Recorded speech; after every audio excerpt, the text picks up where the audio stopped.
y'all doing? Welcome. We're going to be taking a look at your mid-month of March here. So in the meditation, I saw the word Aries, and it felt like it was like smoky on fire. And then I saw it going underneath the water surface, like it was like the ocean, I suppose. And I saw it sort of simmer under the water. And then I saw an image of Jon Favreau, who directed and stars in a movie called Chef. And I would definitely recommend it, by the way. But anyway, image of him came in, and I saw him, as depicted in that movie. He wanted things to be a certain way. He needed things to go a certain way. He had in his mind exactly how everything needed to be, and nobody could really tell him different. He was very both focused, and chefs have a reputation for being this way. He feels like he's representing for y'all the archetype of the chef, not a cook, mind you, but a chef, right? They're known as being very driven, being, egomaniacal, right? It's the stereotype anyway. I know not all chefs are like this, but being very driven to the point where they're an artist with food, and it has to be like their way and don't mess up or cross them. And I saw this image of it's kind of similar to the movie, where I saw the chef, you being represented by the chefs, the Aries collective, being tapped on the shoulder from behind and going, hey, there's another way here. Hey, look behind you, look behind you. He just wouldn't. He was like, stop bothering me. I'm trying to do this dinner service. And they're like, no, look behind you, look behind you. And then finally he got so annoyed that he whipped around and was ready to scream at whoever was, distracting him.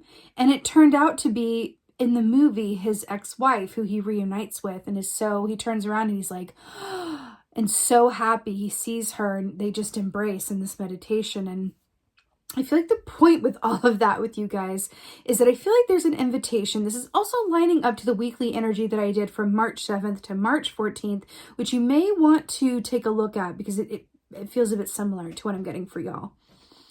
It feels like there's an aspect of you're being invited or given the opportunity to go about something differently, or to return to something from the past that maybe you discounted or forgot about, or thought it wasn't really worth the effort. There's something about an invitation to look behind you or do something another way, but you're so focused on what something needs to be or going this one direction that you could miss out on what you really desire, but you may not even know you desire it consciously, by not taking the time to kind of be open to the signs and symbols and synchronicities that are happening around you. Okay, let's go ahead and get your animal energy, Aries, for mid-March as we head into the spring equinox here on March 20th. Scorpion. So remember when I said there was that image of Jon Favreau and the fire, and then what's really interesting, remember I saw Aries, it was fiery, and then it was simmered beneath the water, it was fire that got extinguished. And then we have a fire energy here, but it's Scorpio, which is water energy. So water and fire here. It's interesting. So remember I saw the Jon Favreau kind of whip around to whoever was tapping him on the shoulder, ready to scream and really give this person what for, and then was completely disarmed and oh, hi, I didn't know it was you. Hi, right? Really glad that you bothered me. Sorry about that. So it's interesting that this is coming up for you in this context. Fire for fire is always auspicious. You being fire signs, getting the fire sign of Scorpion here.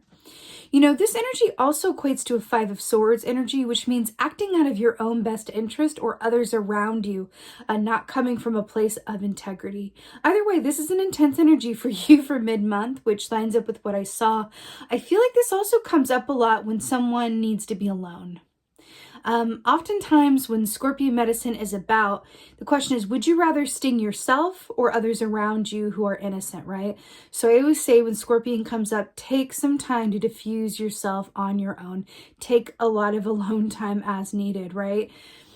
When we're in positions when we feel like we are reacting as opposed to responding, we're being a bit hot-headed or we're being a bit, reactive, it's really good to just take some time away, breathe, to get ourselves out of that situation so that we don't say things that we can't take back or do things that we can't undo, etc. But this is definitely an intense energy for you in the mid-month. But let's see what else is going on with this Scorpion energy, with this water and fire situation we have going on here.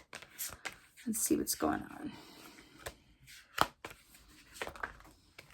Oh, so we have the Fool. Now this is really interesting. So the Fool, this is about being at the beginning of a cycle, right? This is new, fresh adventures.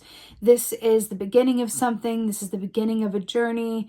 This is a beautiful, beautiful energy. Now what's interesting is that we have this kind of heavier energy of Scorpion coming in here, which is directly countered first off the bat here by the Fool, which speaks about almost the complete opposite of that energy of having this beautiful optimism and sense of wonder that allows you to take risks and know that everything's going to be all right on the other side of doing so. This could be an invitation to embrace Fool's energy in the wake of Scorpion energy, or this could be around things in your atmosphere that are more recent or new.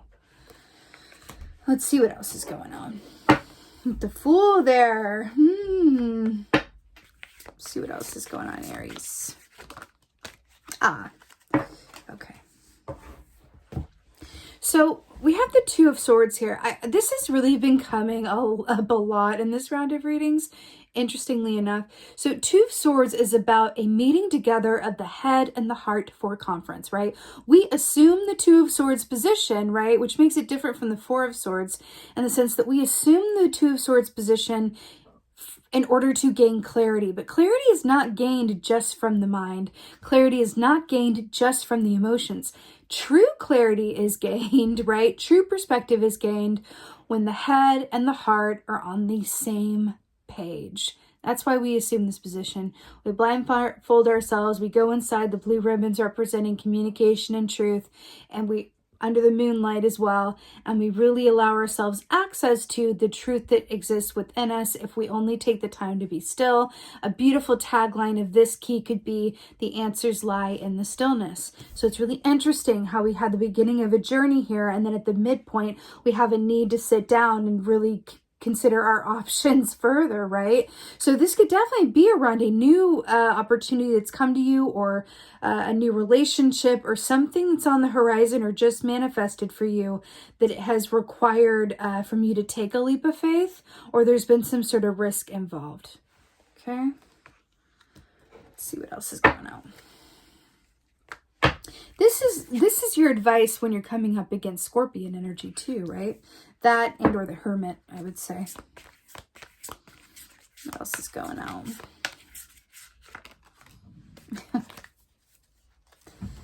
So we have the Page of Swords here. So this is very, very interesting that it's the Fool, the Two of Swords, and the Page of Swords. So in a way, we assume the Two of Swords position in order to have either a Page of Swords or an Ace of Swords moment, right?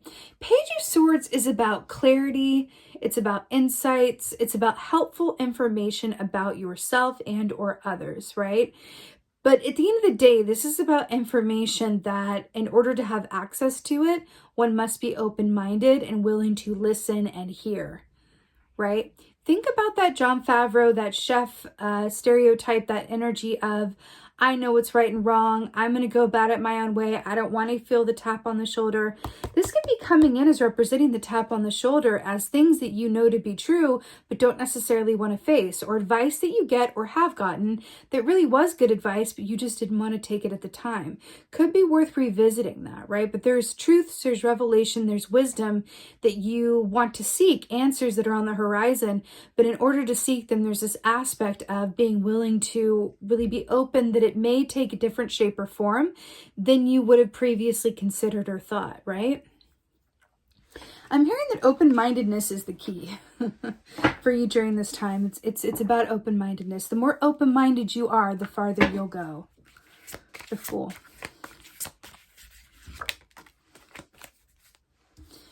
Justice. So, wow.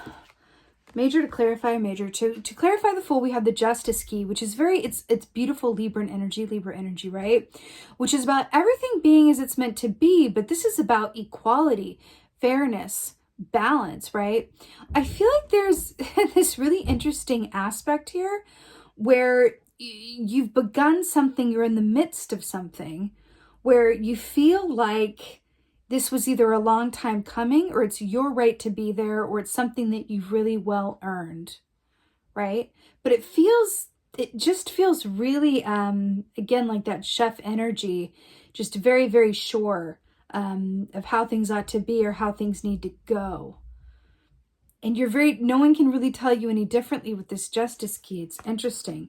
But what I'm getting is that sometimes the way that the scales work, seldom are they equal, right? One's always got to be up and one's always got to be down. This speaks of your relationship to giving and receiving as well, as it's denoted in this particular deck.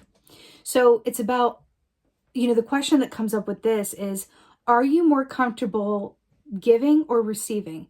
Whichever one you're more comfortable with, you're being asked to do the opposite, to open yourself up to the opposite, which is funny that's aligning with the Fool. So let's say you're more comfortable with giving. Well, then you're being asked to allow yourself to receive and try that out, because there's something important in that for you that's going to shift your cycle moving forward, right? Let's say you're more comfortable with receiving, but hesitant to give out of fear of lack or whatever have you. You're being asked to, like the Fool, embrace a new way of being and give more. And in doing so, you will inevitably receive more, right? You're being asked to switch it up. You're being asked to go about something in a new way, something different. Again, you're being tapped on the shoulders like, hey, there's another way to go about what you're doing that's going to lead you to where you want to go a lot more easily. But you got to take your eyes off what you think is the prize and be willing to look behind you or redirect your focus. Okay? Let's get a clarifier for the Two of Swords. Let's see what's going on. Oh, fascinating. Oh. 2 for 1, I'm going to take it. So to clarify the Two of Swords, we have the Page of Cups and the Six of Pentacles. So this is really fascinating. It is very similar to the 2 scales we have in this Justice key, because this lady here, can you see this? Is holding up the scales. And this begs a very similar question to your relationship with giving and receiving, right? This is about reciprocity, equal give and take in relationships. It's about the equal give and take relationship you have with yourself. And then that paired up with the Page of Cups, we have this Page of Cups looking in the mirror to really connect with, from an emotional, standpoint, what is really best, what is, emotionally strong, and what really matters. It's funny because look at this. We got the Two of Swords with this lady with the swords here, right? Blindfold. And then we have the Six of Pentacles here, right? Remember, Justice is blind as well with that key. And then we have someone looking in a foggy mirror. You are really being asked to look inside of yourself and really get clear on your relationship to give and take and how you go about doing things. I really feel like you're being invited as to a different way, because especially with the Scorpion being your overall energy, it feels like you may be in a place where you are reacting a lot more than responding. You may be highly triggered for this time of the month. There may be people around you that are causing that, or something in yourself, whatever it is. But you are really being asked to respond to that energy in a different way by taking a time out, by knowing that the answers lie in the stillness, and that there is a path of lesser resistance that is open and available to you if only you allow for yourself to do things differently, invite change and honest feedback, both from yourself and from others. That's really important. It feels like there's honest feedback or something around the truth or clarity coming your way. Again, with this Page of Swords, which is coming up next. But you're only going to be in a position to receive it if you're open to it, right? If you turn around when you feel that tap on the shoulder. Let's go ahead and get a clarifier for the Page of Swords here. Oh, just fell out. To clarify, the Page of Swords is the Chariot. No surprise there. So the Chariot is about fast, forward, balanced movement, but it's also about moving forward, not just from a place of triumph and victory, and it's a very positive indicator for travel, but the fact that it's, clarifying the Page of Swords really speaks to these insights and revelations and epiphanies that you can have with and for yourself are exactly what is going to enable you to propel forward and manifest your highest and best good, right? Again, I keep going back to that image of Jon Favreau just needing things to be one way, not wanting to miss a step in his schedule. And then finally, when he turns around to that tap on the shoulder, that invitation look over here, or consider this option, or listen to this advice, or whatever it is, or take the deal. I just heard take the deal, right? Could be a settlement that's coming up for some of you guys because you have justice here as well. There's some sort of compromise, I feel like, that could be offered to you, or some sort of road of lesser resistance.